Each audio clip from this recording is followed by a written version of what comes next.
Hello, my name's Rob and welcome to Swift Slots. Now, I seem to be having a little bit of a problem recently of overlapping content with what's going on in the slot car world, and this Ferrari F40 is very much a case in point. Now, when I bought this car from Facebook Marketplace, because you've seen this car on the channel a couple of times previously now, but this was the video that I bought it for. So Revo Slot had just brought out their new range of Ferrari F40s just at the time when I bought this from Facebook Marketplace to upgrade. Just the way it goes. I don't plan these things, I can tell you. But anyway, so I bought this car to do up. I've also bought the XJ220 as well. Now, I can't actually justify doing this car. I've sat here for ages trying to work out how I can square this purchase and how I can make it have a meaning. And there is no meaning to it. I just want to do it. It's literally that simple. It's not going to be that much faster. It's not going to look that much different. I just want to take an old Scalextric car and make it nicer. Not necessarily even particularly faster. I just fancy having to play with it and just doing something with it just for the sake of it. So that's what I'm going to do with this Ferrari. What I'm going to do is I'm going to address some of the problems that it's got, and I'm going to put all of these parts in it to make it go a little bit nicer, not necessarily better. And I'm also going to get rid of all the tampo prints, and I'm going to give it a coat of 2K lacquer, and then I'm going to pick out some of the highlights to make it look a little bit nicer. So this car's got a few issues with it that I want to address, and these parts will do that beautifully. So what I'm going to do, I'm going to get you on my table. We'll go through these parts that I've got to make this car nicer or better, and then we'll take it to the track and see if we can get a half decent time with it. But before we can do any of that, we obviously need to run this car first to see what our benchmark is. So I'm not going to show you that run. I'm just going to give you the time. That time is right here. So let's get on the bench. Let's get these parts through. Let's get this car improved, get it back on the track, and see where we're at the end of this pointless build. So here is my poor unsuspecting Ferrari. And here are the parts that I should be putting in it.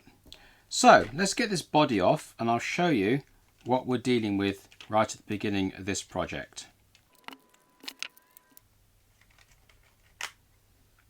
And there we are. So there's the chassis for all to see. Now, Scalextric use the standard axle, which is 332, which is really handy because these old wheels have relaxed over the years and they've gone a little bit loose on this axle. So I've got a brand new set of wheels to go on those axles, which are brand new and fresh. They'll be a really nice tight fit. And as I say, because they use a standard axle, I can actually fit these slotting plus axles to it at 332, which is really handy. And that means that I can also change this rear crown gear from a 27 to a 28. So there's a nice slotted 28 crown gear there, which will give me a little bit more torque with a little bit lower top end, which will be great round Crow Valley. It won't be much, but it'll be a little bit there. Now, I've also got a very nice slotting plus guide to go in the front of this car because it sits far too high at the front. So we're going to be fitting that slotting plus guide as well to get the front end down. Also, I got some very nice 0.3mm braid to put on my guide, so that'll be a bit of an improvement as well. There's the bushes that I should be replacing the nylon bushes for in here. And also, I've got some silicone wire as well. But also, this motor, the shaft may well be a little bit too short to engage correctly into this slotting plus gear, because that little flap that sits just here may well be a little bit bigger on this gear than it is on the slotting plus one. So therefore, you need to increase the length of the motor shaft. Now, there is a trick that I've done on one of my cars where I was actually able to take the armature out of the car, put it on the lathe, or you could use a drill press as well, or a tube in a vise even, and you can actually push that armature through the motor and actually get it to come out a little bit further out the back end or the front end, whichever you prefer. Now, sometimes these shafts are bonded really, really well to the armature, but the last time I did this, it wasn't. It was a little bit firm, but it did actually move along the armature, and I was able to get more shaft at the end of the motor. Now that is a trick that I might well try with this motor. If I can do it to this standard Scalextric one, I will. But if not, I've got this standard 18,000 motor that I could try it on as well. And they're exactly the same format, so you've got to be careful with these cars when you're replacing motors, because sometimes you get the drive coming at the plastic end and sometimes the drive comes out the metal end. And you've also got to make sure you've got the right amount of shaft on it as well. So there's a couple of things to consider with changing a motor. But this motor is an 18K and it's exactly the same as this standard Scalextric motor. So if I can get that shaft to go further along in this one, I will. If not, then I can use this one. I may end up having to do that anyway, because this has actually got a knurled shaft on it. Now, this is the old 9-tooth gear from the A110 build that I did, the Team Slot one. And this will be a great replacement for the plastic gear on here, because these tend to split. So I've got a couple of options. I can either push the motor shaft out and keep that there, or I could replace it for a new motor and pop the pinion on there. Don't know which way I'm going to go yet. But the whole reason for changing the back end is because the width of the back end is very narrow compared to the body. If I put it flush to there, you can see over this side you've got a big gap here, about 4 to 5 mil. And I really want to fill the arches on this car. So what I've worked out is that you can take the back axle out, bring it to the front, widen the front track to fill it out on the arches of the body, and then you can use a replacement axle. In this case it is the 57.5 mil, and that will fit beautifully on the back of the car. And I've already worked it out with these wheels on these axles that when they're pushed on fully, they come beautifully flush to the edge of the body. Now I may just bring them in just a hair and then chamfer the inside of these arches just a little bit, so they're just slightly inboard, but they've still got a little bit of body clearance. But that's what I want to do. I want to try and fill the wheel arches of this car, front and rear, to make it look nice, also to give it a little bit of extra handling, improve the running gear on the rear, take out all this ridiculous nonsense at the front here. I'll be taking all that slop completely out, getting the body or the chassis nice and level to the track, and then replacing the guide for something a lot better. Because I have found that this car, although it runs really well, if you go around a corner a bit too much and you get it too sideways, this guide pops out, and then you've got to clip it back in and off you go. So that's a bit of a rubbish design, and I want to sink this guide deeper into the chassis to eliminate the to get the front end right the way down, and also make a much better mount so that you don't get that guide popping out. Also, what I want to do is I want to replace the wing mirrors with these replacement aftermarket wing mirrors that are molded in plastic, and I want to get rid of all the tampos on this body apart from the one on there. I want to get rid of that one as well. So I'll be going around getting rid of all these tampos, and then I want to give the whole body a nice coat of 2K lacquer. Rub it all down, get it all nice and keyed, give it one really nice coat of 2K lacquer, and then go around and put the pinstripe back in, keeping the Ferrari logos and any other little door jamb details that I want to do, just a small amount of detail, and make the body look really nice. I also want to get rid of the co-driver, because I don't really understand why this car would have a rally style co-driver. If it's a track car, you don't have a co-driver for a track, and it's not really a rally car, so I don't understand why he's there. So he's coming out. So that's what we're going to do. We're going to get on the bench now, and we're going to go through this car, and we're going to see what we can do with it. Okay, so here's the chassis all stripped down. Now what I do want to do is maintain all the lighting system in this car, because it is quite cool. I will be putting some aluminium foil tape in various places to stop the bleed through the bonnet, but I do want to keep the lights. But I also want a decent amount of body float as well. Now the way that this chassis fits into the body is this rear panel clips into the body. That obviously eliminates any realistic chance of having any meaningful body float. So somehow I need to isolate this rear panel from the chassis, also keeping the lights. So what I intend to do is chop the plastic straight across here in a nice clean line to liberate this back panel, using this lovely great big flat area here, glue it to the back of this part here, which will then separate the back end from the chassis. I can then give a little bit of clearance on the chassis and move forward with that. But what I'll also do is cut these wires just here, unsolder this wire off the PCB and bring it over to these wires here, and then use this piece of yellow wire here to come back off the PCB over to here and solder in one of these plugs. Now believe it or not, these are actually individual plugs that you can cut up and make however many you want. So I've made 3 here. So I'll solder 3 wires in, 3 wires out, and they'll separate. They're quite stiff, but that's great because I don't need to unplug them very often. So what that will mean is I can actually have this light board in the body whilst having all the other electrics on the chassis, and whenever I need to take it apart I can just undo the plug and I can separate the two. So what I'm going to do right now is I'm going to remove this board, cut the chassis, solder these wires up, and then we can move forward with getting the back axle done.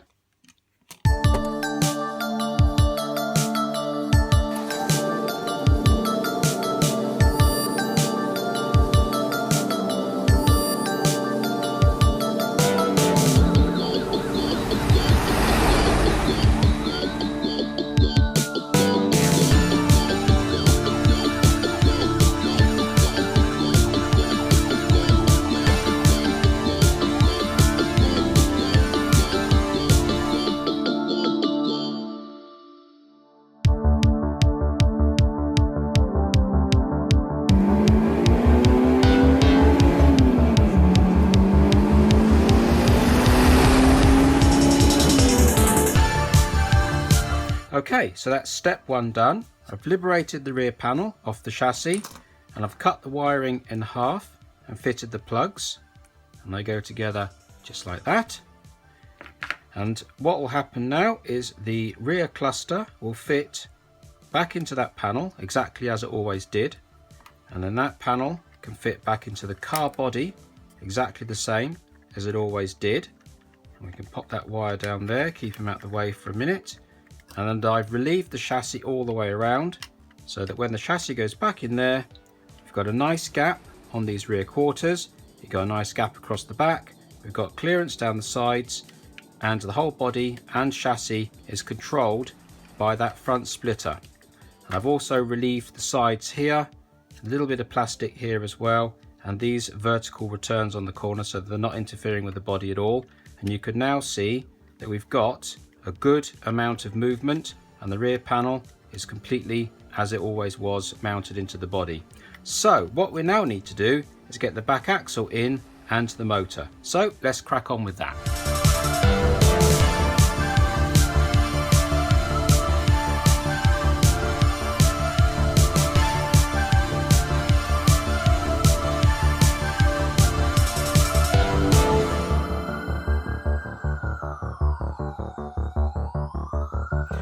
So there we are, that's the back end more or less in place, and we've increased the rear track so it actually fills the arches of the body.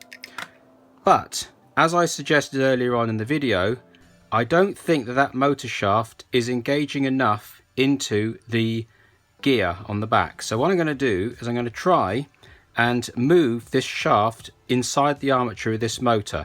Now I've got a 1.2mm drill here, and I've slit that in that gap just in there, and I think that is just about the right amount. So that tells me that I need to move this shaft forwards or backwards if you like 1.2mm. So I'm going to pop the motor out, take off this pinion gear, take the armature out the can, and see if I can move it forwards as easily as I have done historically.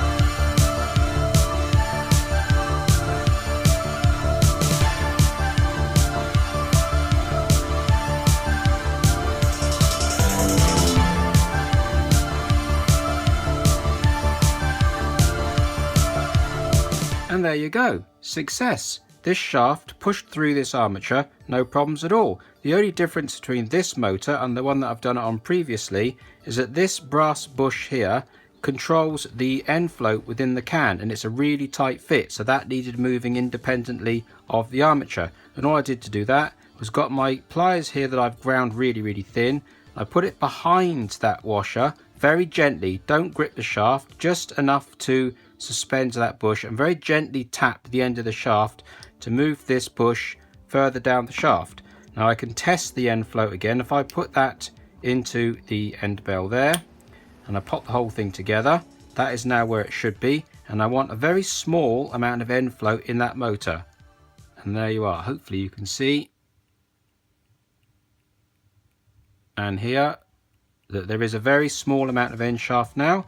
So that's perfect. That's pushed this motor shaft out of the motor, or backwards if you like, the exact amount. Now if I clip that back into the car now, like that, you can actually see that I've got, hopefully you can see that through the camera, there's probably about 1/4 of a millimeter of shaft clearing the middle of this gear. I'm not sure if that's coming through on the camera, but there definitely is clearance, and I've moved the armature, or the motor shaft, backwards to give me a really nice engagement. So what I'm going to do now, I'm going to rebuild the motor, and I'm going to push this 9-tooth brass pinion onto this spline, and hopefully that will be absolutely perfect. So before I do that, I just want to note where these splines are in relevance to the gear, so I know I can go more or less up to the end of those splines. So let's get this motor back together.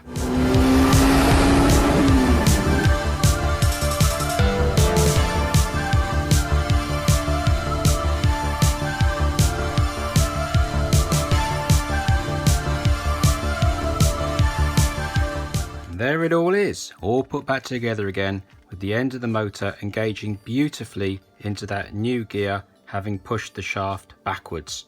So the big question is, does the motor still do motor things like it should do? Of course it does.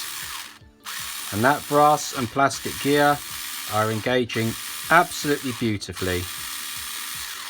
So there we are. So I was quite happy to use this Scalextric motor because, as you saw from the time on the track, it did 7 laps on Crow Valley in 55 seconds. Now that's actually a really good time for a bone stock Scalextric car with geometry that's all over the place and all sorts of issues. 55 seconds is a really good time, and it never felt slow.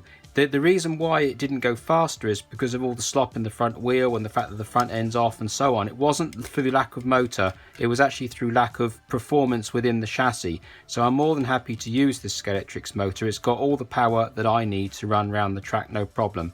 So that's all fixed now. We've got all the back end all in, the motor's all working great. It's now time to turn our attentions to getting this guide all sorted out and the front axle.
Okay, so that's the front axle all finished, and as you saw at the beginning, I actually used my drill bits to set the height of the axles. I got drill bits going from 1 to 6 mil in 0.1 increments, so I was able to slip a drill bit underneath the front with the body on and get the clearance of the front arches absolutely perfect. And I ended up settling on a 2.9 ride height, so if I go underneath there like that, you can see it just about catches right at the back of this front end because it's a little bit bowed. So that's where I took my register, right here where the front wheel arch begins, and that's exactly where it's catching. So it's exactly 2.9 mil high at the front.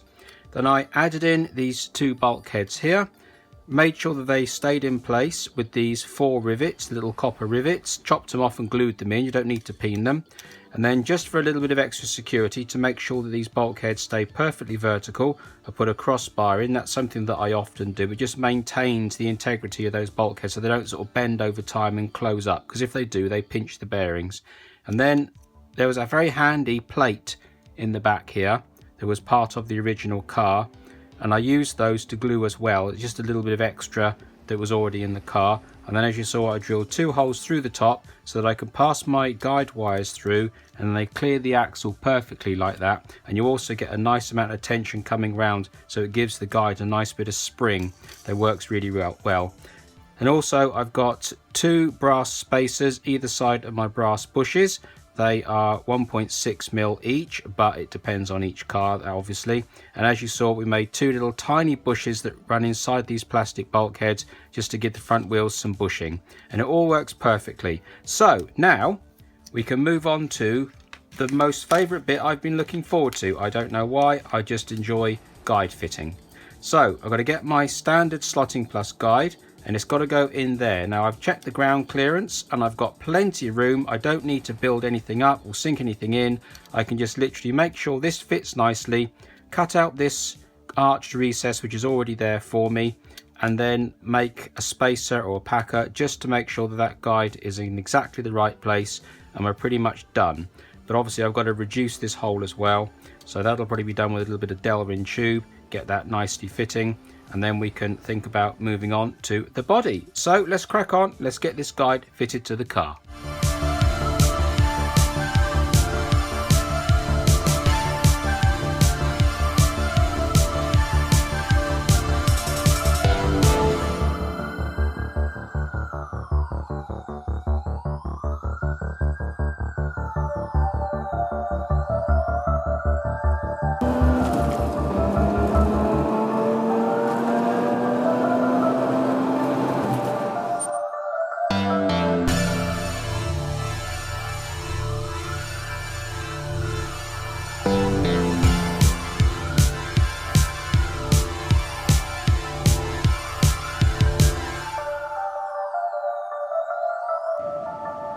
And there we are.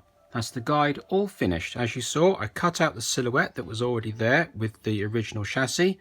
I've trimmed all this excess plastic on the bottom to make it completely smooth. I drilled out the hole to 4.1mm, so I was able to put in a 3.6mm tube made from Delrin. And then I made a 10 thou shim to go on the bottom of this guide. And now when the whole thing goes in the car, we can use the old paintbrush trick, and you can see that the guide is nice and free to turn. Also, there's no discernible wobble in it either. So if I just pop in the screw for the guide, we can test the front to make sure that it's running correctly. So there's that. So as you can see, the front wheels turn when the chassis is pushed, but they're also free to turn when it's on the setup block as well. And if we just thread these wires in through the little holes that I made, you can see that the actual guide is free to return to center as well. And there we are, all free to center, no problems whatsoever, and it's free to rise and fall. It's back on the setup plate, works perfectly well. There we go. Right, so that's the front guide finished. Now we need to turn our attentions to the body. However, just before we move to the body, I thought I'd better show you the wheel clearance, because that needs to be done before the paintwork ideally. So there is the car mounted on its chassis now. As you can see, those front wheels are really nicely tucked now, and there's just a nice bit of bodywork just poking out beyond the tyre, which is perfect, but the wheels are still very free to turn, and that front wheel there really nicely tucked. Now there's a little bit of a gap on that back wheel. I'd like to remove about 0.5 millimeter of height on the back end just to tuck the back down a little bit more, but as you can see, the actual width of the car is perfect, and we've got a lovely amount of body float as well. So what I'm going to do is I'm just going to shave this post down by about 0.5 mm, just to get that back wheel to tuck up a little bit tighter into the bodywork, and then I'll just turn my attention straight to the bodywork, and you'll see the car in its stance at the end of the video. Okay, so just before we get going with getting this bodywork prepped for lacquer, I want to see if I can shed some weight out of the most important part of the car, which is the piece inside the cockpit. Now there's a great big lump of plastic on the top of this glass. There's also a load of plastic here which doesn't need to be there underneath the motor, and I also want to get rid of the co-driver. So let's just see how much weight we're starting with in this whole assembly here first. That is 12.83 grams. Let's write that down so I don't forget it. 12.82 grams now, in fact. So what I'm going to do now is I'm going to grind away this roof. I'm going to take away some plastic here and remove the co-driver. Let's just see how much weight I can shed just for fun.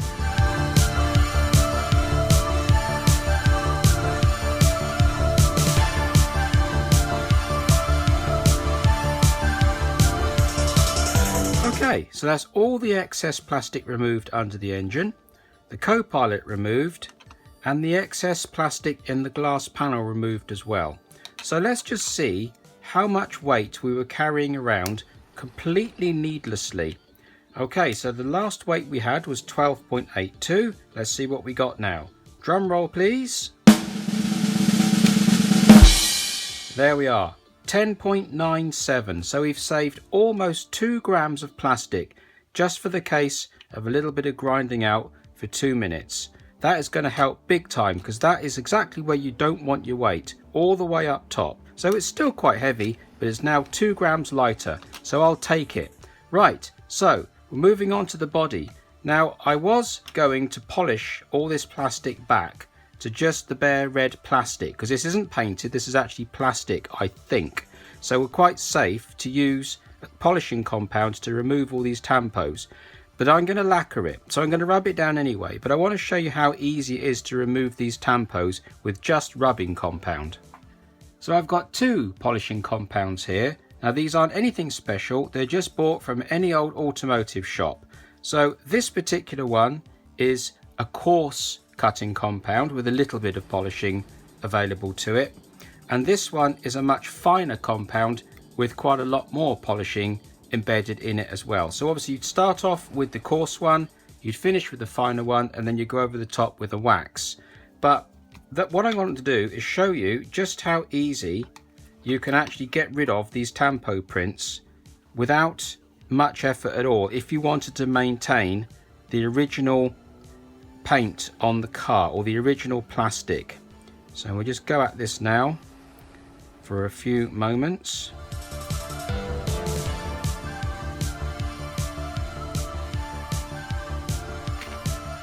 And there we are. Now I know I did that in fast forward, but it literally took me no more than a minute. I'm sure you don't want to watch me rub a Q-tip on my bodywork for over a minute, but you get the idea. So there we are. So that's the tampo completely removed, and it's actually shone up the plastic really well. And it also works on the roof, for example. If you've got fine scratches on the roof of your car, you can give it a bit of a polish off and it'll come up really, really well. This car had a few scratches on it, and when I was testing before I made this video, I was just seeing what I could do with this polishing compound, and it brought this roof up really, really well. So it's quite nice stuff to use. But like I said, I'm going to 2K this, so I want to key it all down properly with some 1500 wet and dry. So the rest of these tampos I'm going to take off now with some wet and dry paper in some water, and then we'll go to lacquering it up. But I just wanted to show you how you could actually remove these tampos extremely effectively with just ordinary cutting compound if you didn't want to use any sandpaper or anything else. Right, so let's get on and let's get this body sanded.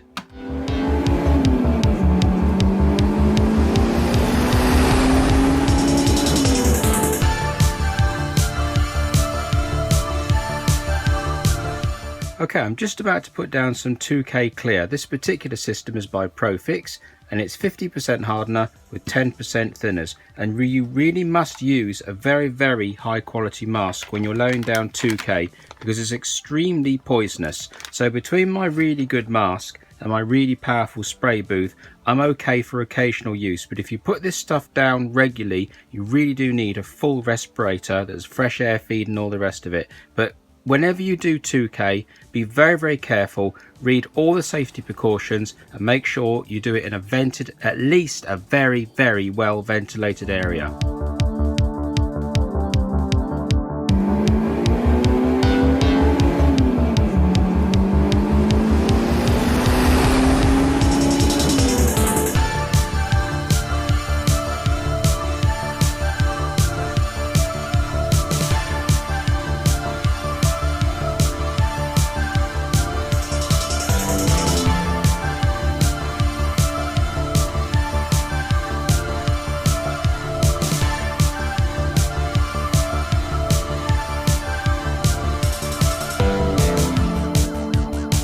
Okay, so I just thought I'd take a moment here to show you what I've done on the front of this car. So obviously now we've got the guide self-centering and nicely sprung, that's all fine. But by fitting this standards type guide, the light bar no longer fitted. So what I've done is I've taken the wires that used to supply feeds to the guide and replaced the light bar wires with those wires that picked up for the feed, which are here and here, because those original wires for the light bar were too short. So I've simply swapped them, so now these are nice the correct length.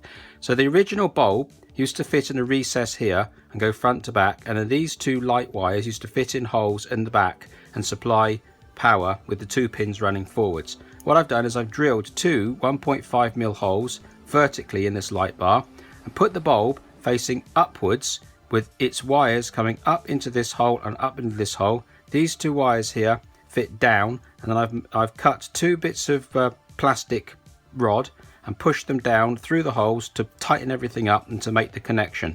Then I've wrapped the whole thing in aluminium silver foil, and that stops all the light bleed, and now we're only getting light out through the front, which is perfect. The other thing that I've had to do is just scallop the back of this light bar a little tiny bit at the back and a little tiny bit at the bottom, so that guide is completely free to turn and doesn't bind up on the front light bar. Right, so with that said, let's crack on and get this car finished.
Now I'm going to be honest with you.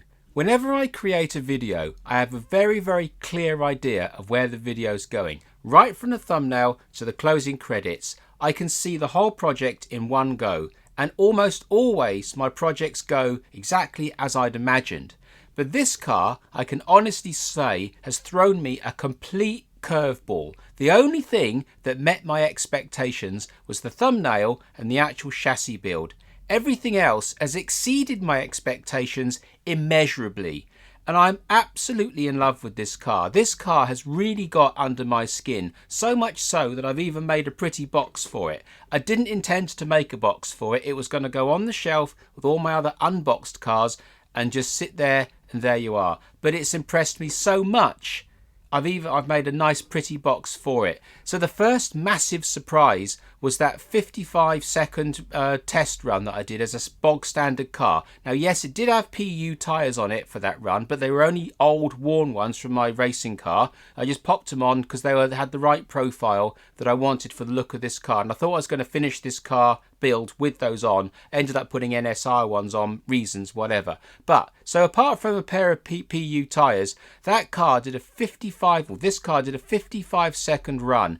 That is amazing for a box stock car. It's a pretty good time for any car, really. 55 seconds is okay on Crow Valley. 50 seconds is quick. Anything beyond 50 seconds is really flying, and where all the competition cars are. But 55 seconds is where you want to be on average. If you don't know the track, or a visitor or whatever, you have a roll on a corner and you lose a bit of time because of that, 55 seconds is about where you'll end up. But for a 35-year-old car or thereabouts, an old Scalextric car that's not even like it's a 35-year-old slot it or something really, really good. It's just a box stock set car from Scalextric from the early 90s.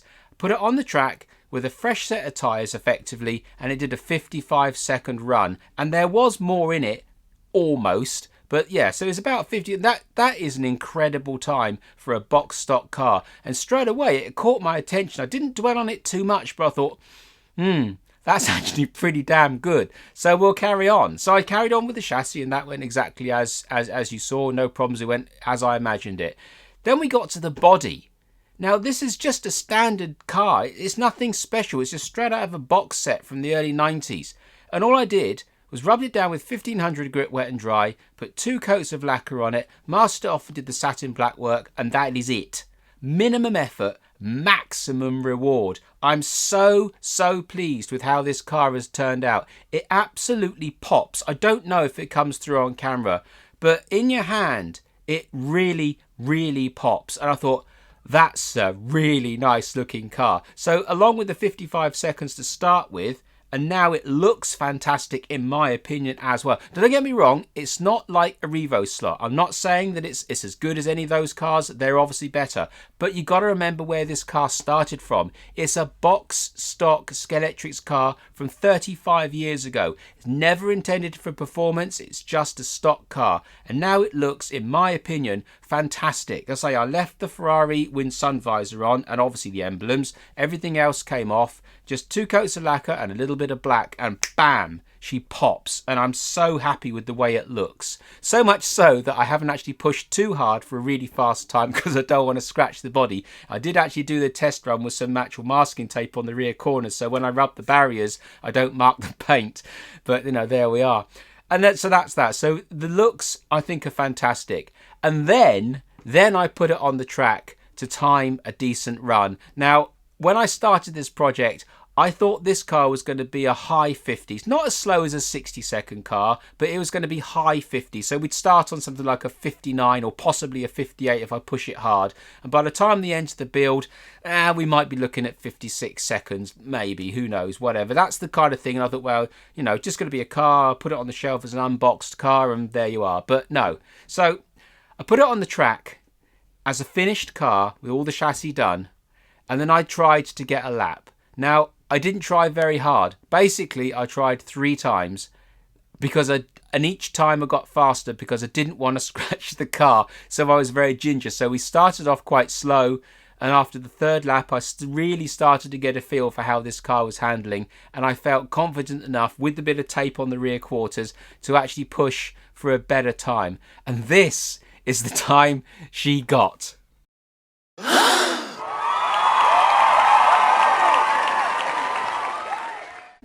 There you go. To say I'm elated is an understatement.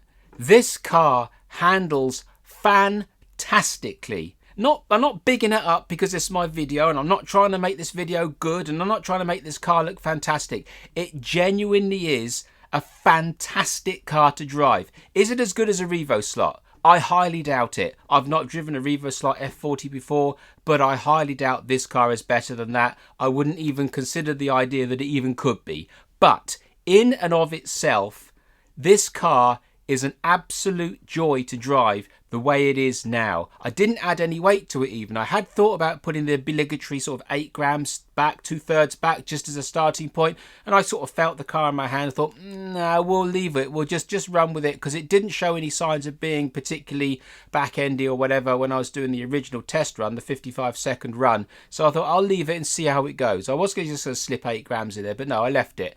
And it's absolutely beautiful to drive. It's so well balanced and it's so well behaved. And that time of 49, it could have gone faster. There is absolutely more speed in this car. I just didn't want to push it that hard and risk snapping off the wing mirrors or scratching the car up. That's the only reason I didn't make it go faster. That was the third time I tried. Literally the third time I tried. I did a really good run with it. I looked down at the counter expecting it to be, 53 seconds, and it was a sub 50-second lap. I couldn't believe it. It's so well handled, it's so well mannered, it just locks into the corner. So the problem with the car originally was as it went into the corner, because that front axle was so floppy, it would allow the car to pitch its nose. As it went into the corner, it would pitch its nose in, and that would then lift the whole chassis, which would then lift out the guide, and then the front end would wash out. So you go into a corner, go sideways, lift up the chassis, and the front would wash out, and then it would go forwards where the nose was pointing.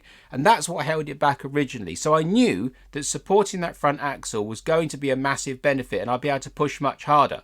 But how much harder I could now push, or I can now push with it being done, I had no idea it was going to be that good. It did transform the car that much. But it really has. It's super smooth. It's pretty quick. It doesn't need to be faster. That standard Scalextric motor is enough. I ran this car, all my race cars when I run around Crow Valley, I always run it on 80%. 80% is the sweet spot. It's not too much power through the infield, but it's enough down the straight. Some of the slower motors that I've got, I do edge it up just a hair, but when I do my timed runs, I like to keep it at 80 to keep everything standard. But this one I did actually edge up to 85%, so I added on an extra 5%, just because it was not quite as quick as I'd like it to be down the straights. Not that you really make or break a lap time on the straight. It's normally through all the bends you make all the time up. Sort of a fraction of a second down the straight can be lost so quickly just in any bend. You mess up one bend and that advantage is gone. But I just wanted to make it down the straight because it looks nicer for me to race it as well. So 85% power, and that's the only difference that this car has had from all my other cars that I've tested around the track. And that time, sub 50-second on the third time of trying, and it was utterly stable. There's loads more in it if I really wanted to push it and risk the paintwork, but I don't want to risk the paintwork. I love this car. It's got completely under my skin, and it's got to a point, it's got to me where I didn't realise that it was going to get. It's so much more than the sum total of its parts. It's just fantastic. It really does hit that 80-20 rule of you put 20% of the work in to get 80% out, and then to get that 20% at the end, you've got to put 80% in. This car has very much only had 20% of the work in, and I got more than 80% out. So it's more than the total sum of its parts. It's a fantastic car. And what's more, you could pick these up for £10 anywhere. eBay, if you're lucky, you find a bid that starts off at a £5, and then you end up winning it for a £10. These are not worth any money at all on eBay. They're just cheap. So if you wanted to try and get yourself one of these F40s and do what I've done to it, you'd be amazed at how good it is. Just stiffening up that front axle, changing the front guide, putting a different rear gear on the back. I don't think that's necessarily, but it does sound nicer. It is a bit smoother. And that's your lot. Decent pair of rear tyres. That is it. Really, really cheap project to do. You could do the whole thing for £20 if you won it for £10 on eBay. I mean, that's amazing. It really is amazing, and I absolutely love this car, so much so it's in a pretty box. So I really hope you've enjoyed this video. I certainly have enjoyed making it and the finished result. And if you've enjoyed this content, maybe you'll subscribe. And if you could hit the little bell button, that would be awesome. Until the next time, thank you very much.